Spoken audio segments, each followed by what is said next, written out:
बैठ जाइए। खुदावन खुदा आपके शुक्रगुजार हैं हम आपके बड़े रहम के लिए, आपके फजल के लिए। आपने अपने बरकत का हाथ हम पर रखा, अपनी सामर्थ का हाथ आपने हम पर रखा और हमने आपकी प्रेज करी। सबने बड़े दिल से आपकी स्तुति करें। खुदावन आपका शुक्रिया अदा करते हैं। अब ये समय है कि आपके वचन से हम कुछ सीख सकें और उसको अपने जीवन में लागू करें। सो खुदावन हमारे दिल और दिमाग को खोल दीजिए ताकि ऐसे कलाम हमारे जीवन के अंदर काम कर सके और हम अपने जीवन को आज के कलाम के अनुसार चला सके। सारा आदर, सम्मान, महिमा, प्रशंसा आपको देते हैं और दुआ को आपके प्यारे बेटे खुदावन यीशु मसीह के नाम से मांगते हैं, आमीन। कितने लोगों को पता कि आज का दिन क्या है? वो पता चल गया होगा, वैसे भी निकाल लेते फटाफट आप लोग, तो मुझे पता है और क्या। और मैंने भी डाल दिया था, गलती से ढल गया, वो डाल नहीं जाता। मैंने कहा फिर अगर मैं डालूंगा तो लोग नहीं आएंगे, सोचेंगे पता नहीं पादरी साहब क्या प्रोग्राम कर रहे, लेकिन वो टच हो जाता ना हाथ में, क्या करूँगा। चलिए खैर, पता है ना, बताने की जरूरत तो नहीं है। चलिए, तो आज का जो मुख्य पद है, निकाले नीति वचन 13:24।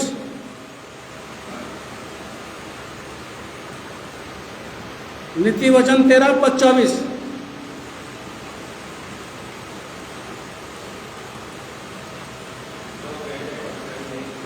जो बेटे पर छड़ी नहीं चलाता वह उसका बैरी है, परंतु जो से प्रेम रखता है वो यतन से उसको शिक्षा देता है। थैंक यू भाई।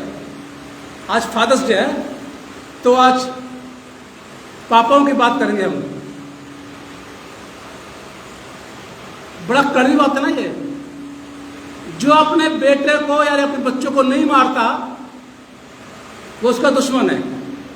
वो बाप और माँ उसके दुश्मन है बच्चे के। ये मैं नहीं कह रहा हूँ, ये बाइबल में लिखा हुआ है जो मैंने पढ़वाया आपको। फिर से सुनिए ध्यान से।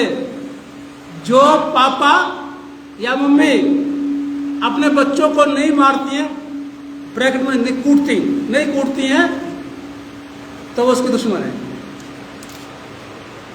बच्चों सुन लो ध्यान से, और माँ बाप आप भी सुन लीजिए। जो बाप अपने बेटे पर छड़ी नहीं उठाता वो उसका बैरी है, दुश्मन है उसका। परंतु जो उससे प्रेम रखता है वो यतन का मतलब कोशिश करके उसको सही शिक्षा देता है। अब जो बाप अपने बेटे को यानी बच्चों को नहीं मारता वो उसका दुश्मन है, ऐसे हो जाएगा? सोचिए, थोड़ा सोचिए। वैसे मैं आज सेमिनार करने वाला था, 1-1.5 घंटे करता, मैं नीचे करता सब कुछ, सारी वीडियो वही बनती बाहर, लेकिन वो मैं धोखे उठा चुका हूँ आप लोगों से।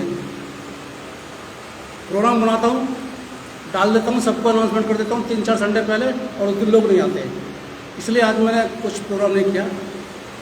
तो सेमिनार का तो नहीं हो पाएगा, लेकिन मैंने हाईलाइट लिए, बीच में से लिया है। अब कितने बाप हैं जो अपने बेटों को, बच्चों को नहीं मारते? आजकल तो नहीं मारते हैं। हमारे टाइम की तो बात अलग थी, अब तो कुटते थे जी, सीधी सी बात है।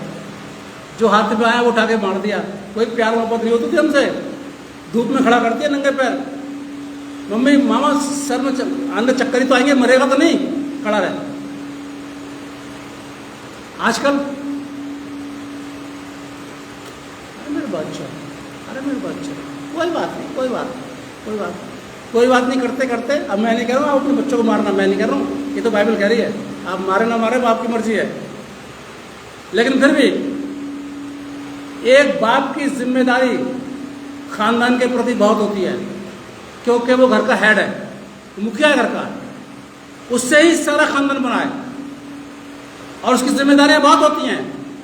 खासतौर से उस बाप की जो मसीह में है, जो मसीह यीशु में है, उसकी तो जिम्मेदारियां बहुत बनती हैं। एक एक पल पल को देखता है, बच्चों की गतिविधियों को देखना कि हमारे बच्चे क्या कर रहे हैं, हमारे बच्चे कहीं गलत रास्ते पे तो नहीं जा रहे, हमारे बच्चे वो तो नहीं मांग रहे जो गलत है, वो चीज़ की डिमांड तो नहीं कर रहे हैं जो उनके आगे चल के नुकसान होगा। ये सोचना और ये फैसला करना एक बाप का फर्ज बनता है, माँ का ही बनता है, लेकिन सबसे पहले बाप का फर्ज बनता है, क्योंकि हेड ऑफ द फैमिली।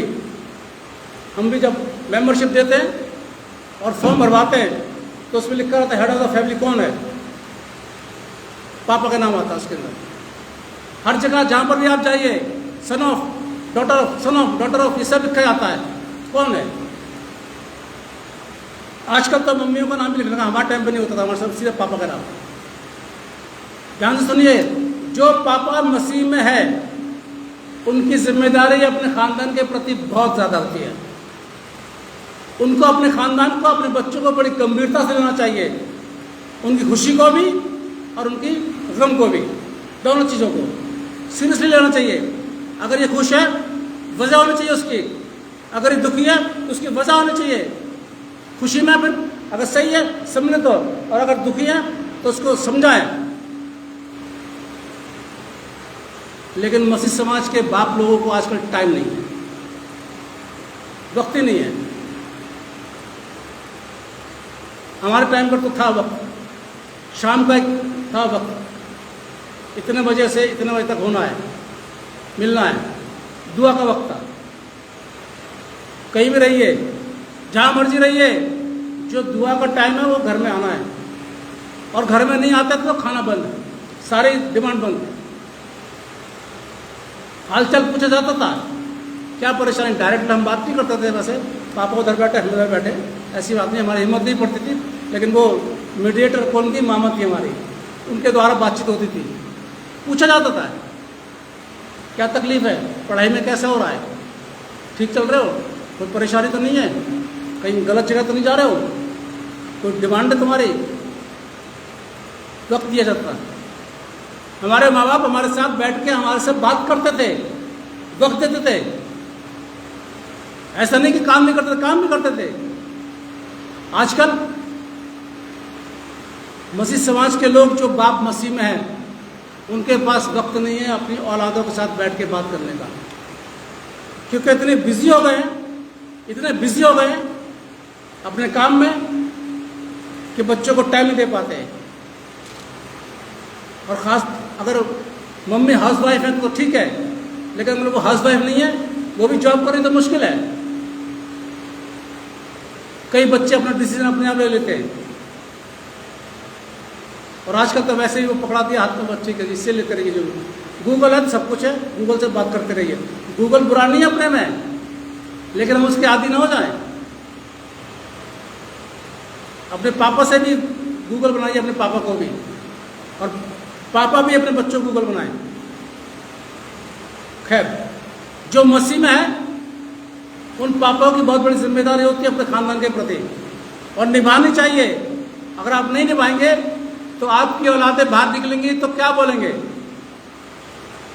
पापा तो मसीह में नहीं है, पापा तो मसीह में नहीं है।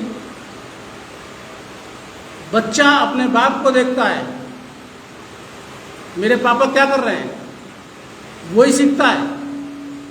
जो बाप करता है वही करता है बाप, बेटा भी या बेटी भी। इसलिए बाप की जिम्मेदारी बहुत बनती है अपने खानदान के प्रति। पापा कोई भी ऐसा काम ना करें जिससे बच्चों को शर्मिंदगी महसूस हो या शर्मिंदगी होनी पड़े। बाप कोई भी ऐसा काम ना करे, जो मसीह में बाप है, कोई भी ऐसा काम ना करे जिससे बच्चों को शर्मिंदा होना पड़े। निकालिए उत्पत्ति 9। नूह के साथ की देखते कहानी क्या है।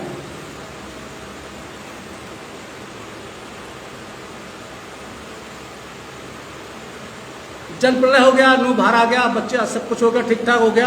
9वें पद में वो वाचा बांधी परमेश्वर ने कि भाई तुम लोग इस पर राज करना, खूब संतान उत्पन्न करो और पृथ्वी में भर जाओ और उसको अपने वश में कर लो। ये खुदा ने वाचा बांधी नूह से। अब नूह के बच्चे पैदा हुए। अब क्या होता है साहब, जब जहाज में से नूह निकला तो खेती करने लगा, और खेती भी किसी करी दाख की। मैं आगे नहीं बोलूँगा, आप लोग उसको गलत ले जाते हैं ना कि पादरी साहब तो शराब की बात करो। मैं दाख की बात कर रहा हूँ, अंगूर की बात कर रहा हूँ। सिर्फ मैं अंगूर की खेती करने लगा। अब उसे क्या हुआ, एक दिन क्या हुआ, अंगूर का रस उसने पी लिया, और इतना पी लिया पता नहीं चला उसको क्या है। कपड़े उतार दिए, बाइबल लिखा हुआ, नंगा हो गया। पापा अंगूर का रस पी के मतवाले हो